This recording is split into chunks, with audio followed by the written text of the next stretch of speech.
Assalamualaikum warahmatullahi wabarakatuh. Semangat pagi anak-anak.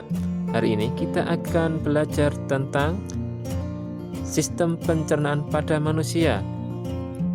Apa saja organ yang ada di dalam sistem pencernaan pada manusia? Ada yang sudah tahu? Kalau belum tahu, mari kita simak. Yang pertama, mulut. Sebelum makanan masuk ke dalam tubuh kita, makanan tersebut akan melewati mulut. Nah, di dalam mulut akan mengalami dua macam pencernaan. Yang pertama, pencernaan mekanik. Yang kedua, pencernaan kimiawi. Pencernaan secara mekanik dilakukan dengan menggunakan gigi, sedangkan pencernaan secara kimiawi dilakukan dengan bantuan enzim yang terdapat dalam air liur. Selanjutnya, organ yang ada di dalam mulut terdiri dari gigi, kemudian lidah, dan kelenjar ludah. Apa fungsi dari masing-masing organ tersebut? Gigi berfungsi untuk mengunyah makanan hingga menjadi halus.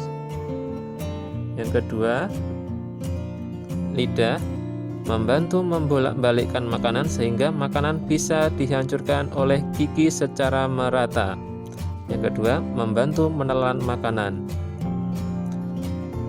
Kelenjar ludah berfungsi untuk menghasilkan air liur atau saliva yang mengandung enzim petialin yang berfungsi mengubah karbohidrat menjadi zat gula.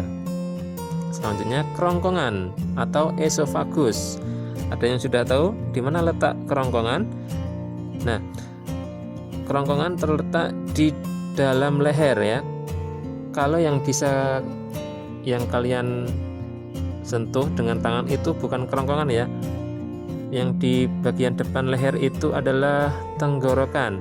Nah, kerongkongan itu berada di belakang tenggorokan.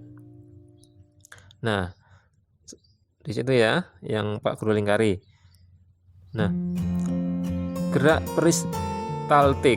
Ada yang sudah tahu apa itu gerak peristaltik? Otot kerongkongan dapat berkontraksi secara bergelombang sehingga mendorong makanan masuk ke dalam lambung. Gerakan ini disebut gerak peristaltik ya. Selanjutnya, fungsi dari kerongkongan yaitu ada 3. Yang pertama, mencegah benda asing masuk ke perut. Yang kedua, menghasilkan gerak peristaltik. Yang ketiga, mencegah laju isi dan cairan dari lambung sehingga isi dan cairan yang ada di lambung itu tidak mudah keluar kembali ya. Selanjutnya, lambung. Di manakah letak lambung? Nah, seperti yang Pak Guru kasih tanda anak panah itu ya, lambung.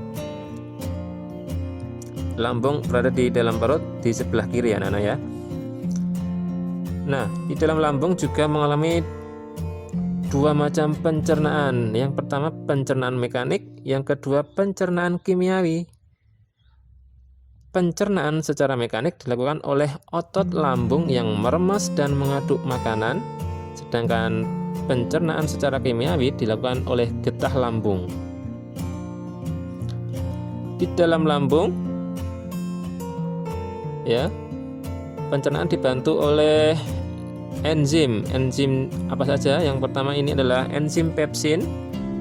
Yang kedua, enzim renin. Yang ketiga adalah asam klorida.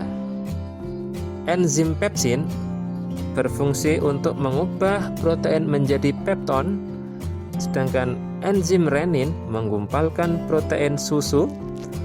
Yang terakhir, asam klorida berfungsi untuk membunuh kuman yang terbawa oleh makanan. Selanjutnya, usus halus. Nah, di situ ya yang Pak Guru kasih tanda anak panah, usus halus terdapat di bawah lambung ya. Ada dua macam pencernaan. Yang pertama pencernaan mekanik dan pencernaan kimiawi. Pencernaan mekanik ini yaitu pergerakan mencampur makanan dengan enzim yang dilakukan oleh otot longitudinal. Sedangkan pencernaan kimiawi, pencernaan yang dilakukan oleh getah pankreas dan getah empedu. Kalau kalian belum tahu di mana letak pankreas dan di mana letak empedu, nih Pak Guru kasih tahu, yang berwarna kuning ini adalah pankreas, sedangkan yang hijau itu adalah empedu. Nah, enzim yang dihasilkan oleh getah pankreas, yang pertama enzim amilase, yang kedua enzim lipase, yang ketiga enzim tripsin. Fungsi dari masing-masing enzim ini adalah enzim amilase berfungsi mengubah zat tepung atau karbohidrat menjadi zat gula. Kemudian enzim lipase berfungsi mengubah lemak menjadi asam lemak dan gliserol. Yang ketiga, enzim tripsin berfungsi mengubah protein menjadi asam amino. Yang kelima, usus besar. Di manakah letak usus besar? Nah, yang besar ini ya ususnya ya, itu adalah usus besar. Di dalam usus besar ternyata terdapat bakteri namanya bakteri Escherichia coli. Nah, di dalam usus besar terdapat bakteri Escherichia coli yang membantu proses pembusukan sisa makanan menjadi feses. Ternyata bakteri yang ada di dalam usus besar itu membantu ya, tidak merugikan tubuh. Selanjutnya, fungsi dari usus besar. Yang pertama, menjaga keseimbangan cairan dengan cara menyerap air dari feses. Yang kedua, menyimpan dan mengeluarkan sisa makanan. Yang ketiga adalah mendegradasi bakteri. Yang keenam, rektum dan anus. Rektum ini merupakan ujung muara dari usus besar. Rektum berfungsi sebagai tempat penyimpanan feses sementara. Ketika rektum terisi penuh feses, maka syaraf mengirimkan pesan ke otak yang menimbulkan rasa ingin buang air besar. Selanjutnya, yang Pak Guru kasih tanda anak panah merah ini adalah anus. Fungsi anus yaitu sebagai tempat keluarnya feses dari dalam tubuh. Wah, akhirnya selesai juga untuk materi hari ini. Pesan Pak Guru, tetap semangat belajar dari rumah. Pak Guru akhiri, wassalamualaikum warahmatullahi wabarakatuh.